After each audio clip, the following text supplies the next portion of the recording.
And the good news is, guys, the cold temperatures are leaving. I know you were talking to folks today about the really cold temperatures. Maybe that worked. I don't know. You know, I was so glad that so many people wanted to talk to me today. I didn't have to stand out there and freeze for more than 30 minutes. So thanks, guys. I'm so tired of hearing polar vortex. Oh, me too. I didn't freeze at all. I was in Anchorage. I got back just as the temperatures were rising. So maybe you brought back the warmth with you. Bullet. You brought back the warmth, and we were talking about warmth too. We'll talk about that in just a little bit. Let's go to our photograph for tonight. This was a nice one.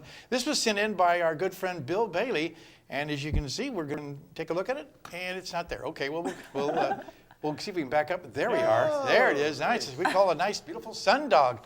Thanks, Bill, for sending in that photograph. And as always, if you have a photograph to share, photos at ktvf11.com. Now let's show you those numbers. And out the airport right now, it's 9 below after a high of 6 below. That compared to yesterday's high around 41 below. Low last night, 45 below. So we got belows in there all over the place, but they're going to be rising above the zero mark. Record high 34, 19, 17. Guys, in 80 years ago today, we hit the record low for Fairbanks, 65 below zero. Yeah. Sunrise this morning, 10:30, almost 10:30. Sunset, 3:34 this afternoon, giving us 5 hours and 4 minutes of daylight, a gain of 5 minutes from yesterday.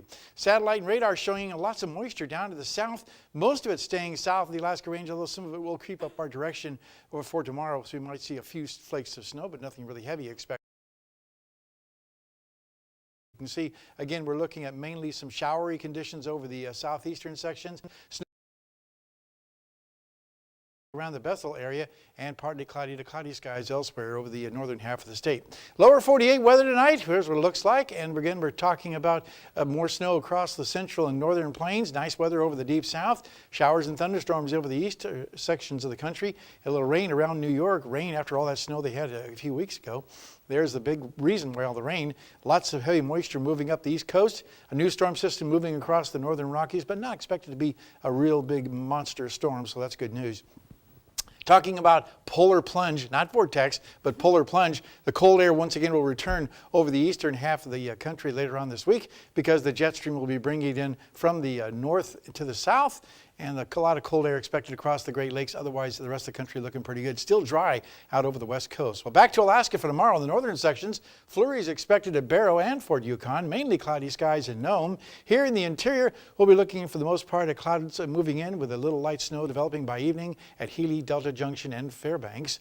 While over the southwest part of the state, or southeast I should say, heavy rains expected for developing for Juneau and Ketchikan. And over the southwest part of the state, once again a mixed bag of weather. We'll be looking at mixed showers for Cold Bay, steady rain at Kodiak, and snow showers in the Bethel region.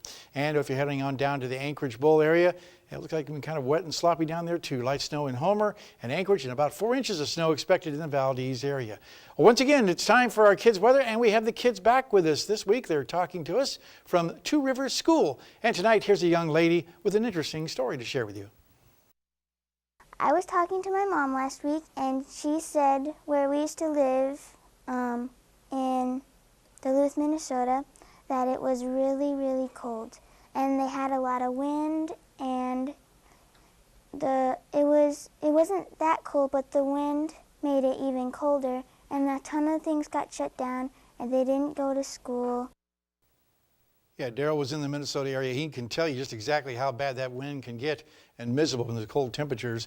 And tomorrow night, we'll have another young lady with us, and she'll be sharing a picture. All right, here's your forecast for the remainder of the night. 15 degrees below zero, but not as cold as it was last night by any means. A passing light snow shower is possible. Tomorrow's forecast calling for 5 below, with a little snow possible by evening, but the 5-day outlook looks even more encouraging. As you see here, temperatures rising to near 20 degrees for Friday and Saturday, then cooling off a little bit by Sunday, but the positive news is more temperatures, warm air, and maybe a little bit of light snow off and on through the 5-day period. That's a lot better than that 41 below we had last night. I'll be skiing again. This is great.